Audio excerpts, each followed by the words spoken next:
അപ്പോൾ ഞങ്ങളങ്ങനെ സയ്യാര മൂവി കണ്ട് അങ്ങനെ കോഴിക്കോടും തിരിച്ചു പോവാണ്. മലപ്പുറത്ത് സിനിമ ഇല്ലാത്തതുകൊണ്ട് കോഴിക്കോട് പോയി കണ്ടതാണ്. Because of the hype, the reels hype, Saiyaara hitting to the next level എന്നാണ് ഞങ്ങൾ റീൽസിലൊക്കെ കണ്ടിട്ടുണ്ടായിരുന്നത്. അപ്പോൾ സ്നേഹയാണ് സയ്യാരയുടെ റീൽസ് കണ്ട് കുറേ ആൾക്കാർ ബോധം കെട്ടി വീഴുന്നു, കുറേ ആൾക്കാർ കെട്ടിപ്പിടിക്കുന്നു, ഉമ്മ വയ്ക്കുന്നു, കരയുന്നു, ഓടുന്നു. കുറെ നാളുകൾക്ക് ശേഷം ഞങ്ങൾ അങ്ങനെ ആ ഒരു മൊമെന്റിൽ എത്തിയിട്ടുണ്ട് സിനിമ കാണാൻ വേണ്ടിട്ട്. ജെൻസി ക്രൗഡിന്റെ ഇടയിൽ കഹോന ബെർഹയാണെന്ന് പറഞ്ഞത്. ആ അങ്ങനെയൊക്കെയാണ് ക്യാപ്ഷൻ. ജെൻസിക്കാരുടെ കഹോന ബെർഹയാണെന്ന്. ആഷിക്കി 2 അതുണ്ട്, ആഷിക്കി 2 ഉണ്ട്, കഹോന ബെർഹ ഉണ്ട്. സയ്യാര പടം എങ്ങനെ ഉണ്ടെന്ന് ചോദിച്ചു കഴിഞ്ഞാൽ ഞാൻ തുടങ്ങുന്നില്ല. ആദ്യം സ്നേഹ, പിന്നെ ജിത്തുബായി, അങ്ങനെ പോവാ. സ്നേഹ പറ. എനിക്ക് ഇഷ്ടപ്പെട്ടു. ഒരു ഭയങ്കര ഫുള്ള് കരഞ്ഞ് മെഴുകേണ്ട സിനിമ ഒന്നും എനിക്ക് തോന്നിയില്ല. പക്ഷെ എനിക്ക് നല്ലൊരു ലവ് സ്റ്റോറി ആയതുകൊണ്ട് എനിക്ക് ഭയങ്കരമായിട്ട് ഹാർട്ടിൽ കൊണ്ടു. നല്ല സിനിമയാണ്, കണ്ടിരിക്കാൻ പറ്റിയ നല്ല ഇമോഷണൽ ആയിട്ടുള്ള കുറെ സീനുകളും നല്ല നല്ല പ്രേമിക്കുന്നവർക്ക് പറ്റിയൊരു നല്ല പ്രേമിക്കുന്നവർ ഇത് കണ്ടു കഴിഞ്ഞാൽ വീണ്ടും പ്രേമിക്കാൻ തോന്നുന്നു. അങ്ങനത്തെ സിനിമയാണ്. ഇത് സെയിം ആളട്ടോ, അല്ല വേറെ ആൾക്കാരല്ല. അപ്പോൾ അങ്ങനത്തെ ഒരു നല്ല സിനിമയാണ്, എനിക്ക് ഭയങ്കര ഇഷ്ടപ്പെട്ടു. എനിക്കും അങ്ങനെ തന്നെ. പക്ഷെ പ്രേമത്തിന്റെ സിനിമ പറഞ്ഞാൽ പ്രേമത്തിന് എപ്പോഴും ഒരേ ഫോർമുലേ ഉള്ളൂ. അപ്പോൾ ഒരേ രീതി തന്നെ ആയിരിക്കും എല്ലാ ഏത് കാലഘട്ടത്തിലും വരികയെന്നാണ് എനിക്ക് തോന്നിയത്. പ്രേമെന്നും ഭയങ്കരമാണ്. പ്രേമത്തിന്റെ രീതികളും എല്ലാം സെയിം ആയിരിക്കും. കാരണം ഇതിൽ വരുന്ന നല്ല നല്ല മൊമെന്റ്സ് ഒക്കെ നമ്മൾ മുന്നുള്ള പല പടങ്ങളിലും കണ്ടു വന്നിട്ടുള്ളതാണ്. ഓക്കെയാണ്. എന്നാലും ഈ ഒരു കാലഘട്ടത്തിന്റെ പുതിയതായിട്ട് ഫ്രഷ് ആയിട്ടുള്ള ഒരു സാധനം പോലെ ഫീൽ ചെയ്തു. കമ്മിങ് ടു പ്രബിൻദാസ്, ഇരുന്ന് കണ്ണ് തുടച്ച് കരഞ്ഞ് മെഴുകിയാൻ. അടിപൊളി ലവ് സ്റ്റോറി അല്ലേ? രാത്രി ബൈക്ക് പോകുമ്പോഴൊക്കെ എനിക്ക് വല്ല ഓർമ്മ വന്നു അടിച്ചല്ലോ. എനിക്ക് കരഞ്ഞല്ലേ? കരഞ്ഞു അങ്ങനെ കുറച്ചായിരുന്നു, ചെറുതായിട്ടായിരുന്നു. ഓക്കെ,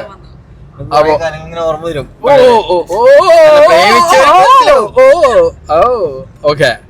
അപ്പോ എന്റെ ഒരു എക്സ്പീരിയൻസ് പറയാം. എനിക്ക് സയ്യാര ഹിറ്റ് ചെയ്തത് വേറൊരു ലെവലിലാണ്.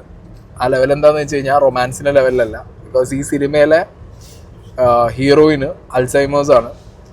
സോ ഫസ്റ്റ് ഹാഫിൽ ഈ പടം ഇങ്ങനെ ഒരു ഫ്ലോയില്, നേരത്തെ ജിത്തുബായും സ്നേഹിയും പറഞ്ഞ പോലെ പ്രേമം പൈങ്കിളിയാണ്, ക്ലീഷയാണ്.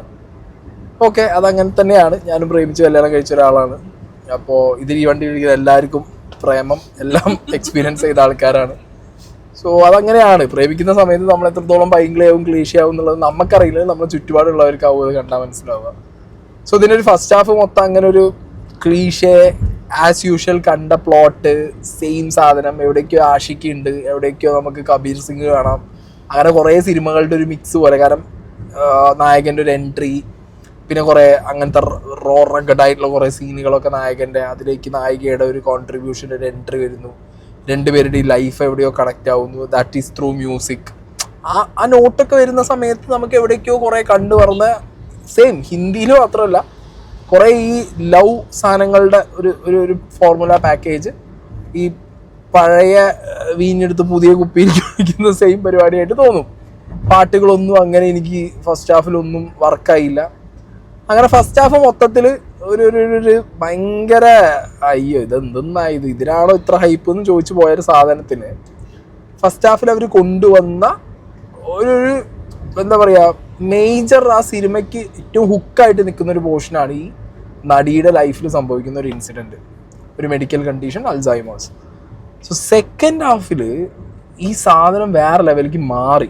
ഓക്കെ, ഞാൻ പറഞ്ഞല്ലോ പലർക്കും പല രീതിയിലായിരിക്കും സിനിമ ഹിറ്റായ. എനിക്ക് ഹിറ്റായത് ഈ അൾസൈമേഴ്സ് ആണ്. ബിക്കോസ് എൻ്റെ അമ്മമ്മയ്ക്ക് അൾസൈമേഴ്സ് ആയിരുന്നു. അപ്പോൾ ഈ നടി കാണിക്കുന്ന ഓരോ കാര്യങ്ങളുണ്ട്, മറവിയുടെ ആ ഒരു ലൈക്ക് ഇൻറ്റൻസിറ്റി എത്രയാണ് എഴുതി വെക്കുന്നത്. കാരണം എൻ്റെ അമ്മമ്മ ഇങ്ങനെ എഴുതി ബുക്കിൽ ഫുള്ള് വെച്ച്, വീട് മൊത്തം ബുക്കിൽ എല്ലായിടത്തും അമ്മമ്മ എഴുതി വെച്ച്, ചോദിച്ചാൽ ആളറിയില്ല, പഴയ കാര്യങ്ങൾ പറയുക.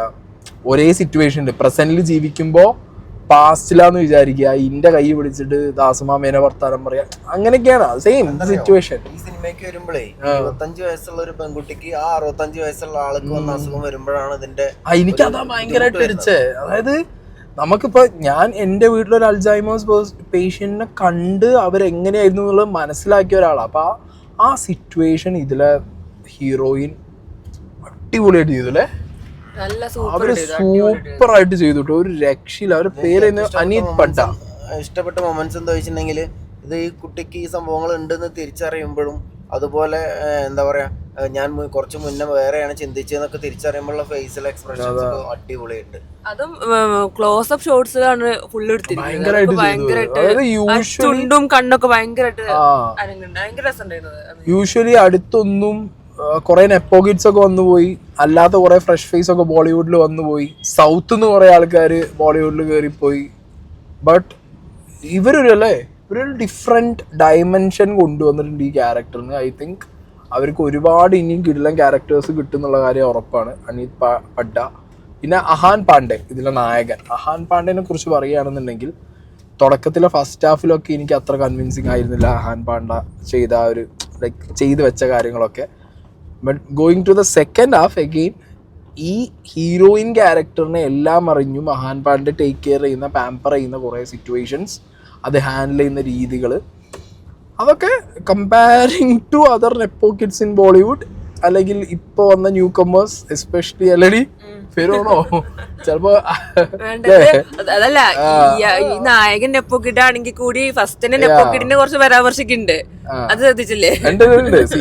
ഇതൊരു നെപ്പോ കിഡ് ആണ്, ഞാൻ അല്ലാന്ന് പറയുന്നില്ല. But comparing to other nepo kids this guy does better job എന്നാണ് പറയാനുള്ളത്.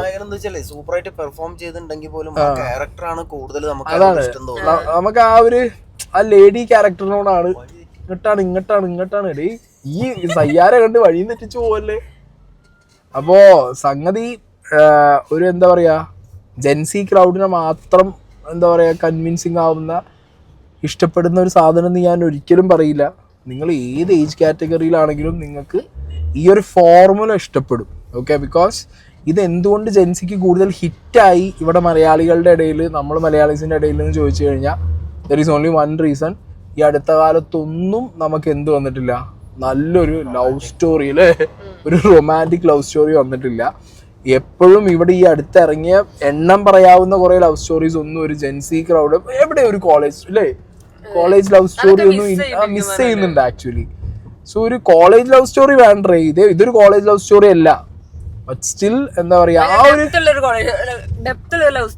അതായത് കുറച്ചിങ്ങനെ ഇപ്പൊ സീതാരാമം ഒക്കെ അങ്ങനെ ഹിറ്റായി നമ്മളെ ദുൽഖറിന്റെ. അതായത് സംഗതി ക്ലീഷേ ലവ് സ്റ്റോറി ആണെങ്കിൽ പോലും നമുക്ക് ലാക്ക് ചെയ്യുന്നുണ്ട്. ഇപ്പോൾ നമ്മൾ കുറേ ആയിട്ട് ഓടുന്ന എന്തിന്റെ പിന്നാലെയാ, മറ്റേ ഇൻവെസ്റ്റിഗേഷൻ, പിന്നെ കുറെ അടിപിടി തല്ല്, പിന്നെ കുറെ മാസ് മസാല, ഫാമിലി ഓറിയന്റഡ് പച്ചപ്പ്, ഇതിന് പിന്നാലെ ഓടുന്നത്. വേറെ കാര്യം ശ്രദ്ധിച്ചു, ഈ ജെൻസി കിഡ് ആണെങ്കിൽ അവരാണോ കൈയടിച്ചറിയില്ല, കൈയടിക്കുന്ന സീനൊക്കെ നമ്മള് പണ്ട് കണ്ട് തഴമ്പിച്ച സീനുകളിലാണ് അവർ ഇപ്പോഴും കൈയടിക്കുന്നത്. അതായത് നമുക്ക് നമ്മുടെ ഒരു 20s ആഷിക്ക് കണ്ടപ്പോ എങ്ങനെയായിരുന്നു നമ്മൾ ബിഹേവ് ചെയ്തത് സെയിം ഏത് കാലഘട്ടത്തിലുള്ള ആളുകളാണെങ്കിലും. അതിപ്പോ ഈ ലവ് എന്ന് പറയുന്ന സംഭവം ഞാൻ മനസ്സിലാക്കുന്നത് അത് എന്താ പറയാ കോളേജിന്റെ ഉള്ളിൽ വെച്ചിട്ടാണെങ്കിലും, തെരുവിൽ വെച്ചിട്ടാണെങ്കിലും, ഒരു ഓഫീസിന്റെ ഉള്ളിൽ വെച്ചിട്ടാണെങ്കിലും, ഒരു വീടിന്റെ ഉള്ളിൽ വെച്ചിട്ടാണെങ്കിലും ലവ് എന്ന് പറയുന്നത് കറക്റ്റായിട്ട് നല്ല രീതിയിൽ കാണിച്ചു കഴിഞ്ഞാൽ എപ്പോഴും നമുക്ക് ഭയങ്കര കൗതുകം തോന്നുന്നതും കാണാൻ ഇഷ്ടം തോന്നുന്ന സംഭവമാണെന്നുള്ളതാണ് ഈ ഒരു സംഭവം വരുമ്പോ മനസ്സിലാവും. ലവ് കാണിക്കുമ്പോ ഇതിൽ എങ്ങനെ കാണിച്ചെന്നറിയാം, എനിക്ക്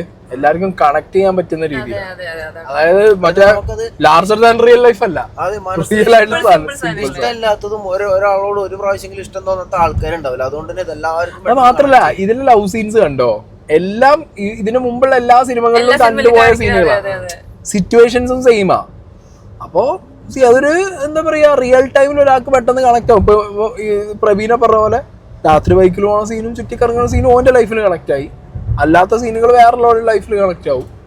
so that's it guys. Saiyaara ഒരിക്കലും എന്താ പറയാ ഒരു ഓവർ ഹൈപ്പ് എന്നൊന്നും ഞാൻ പറയില്ല. ഹൈപ്പിന് ഉണ്ടോന്ന് ചോദിച്ചാൽ യാ ഇറ്റ്സ് ദേർ. ഒരു അല്ലേ വൺ ടൈം മസ്റ്റ് വാച്ച് ആണ്. പക്ഷെ എനിക്ക് ഓക്കെ കേട്ടോ, എനിക്ക് ആ എക്സ്പെക്ടേഷൻ മീറ്റ് ചെയ്തിട്ടുണ്ട്. ഓക്കെ, അപ്പൊ ഞാൻ എന്താണെങ്കിലും ഒരു വൺ ടൈം വാച്ച് പറയും. പിന്നെ പറയാനുള്ളത് പാട്ടുകളുടെ ഒരു പോരായ്മ, അത് സ്റ്റിൽ ആഷിക്കിയുടെ തട്ടൊന്ന് അല്ലേ ആന്ന് തന്നെ ഇരിക്കും. അത് പാട്ടുകൾക്ക് ഇമ്പോർട്ടൻസ് ഉണ്ടാവേണ്ട സിനിമ, ഏറ്റവും കൂടുതൽ പാട്ടുകൾക്ക് ഇമ്പോർട്ടൻസ് ഉണ്ടാവേണ്ട സിനിമയാണ്. അതിൽ ആ സയ്യാര എന്ന് പറഞ്ഞ ലാസ്റ്റത്തെ പാട്ടില്ലേ, അത് മാത്രമാണ് നമുക്കൊന്ന് നമ്മളെ ഓക്കെ എന്ന് തോന്നിച്ചത്, അല്ലെങ്കിൽ നമുക്കൊന്ന് കേൾക്കാൻ ഇനിയും താല്പര്യം തോന്നിച്ചൊരു പാട്ട് അത് മാത്രമാണ്. അല്ലാത്ത പാട്ടൊക്കെ നമുക്ക് തലയിലൂടെ നിൽക്കുന്നില്ല കേട്ടിട്ട്.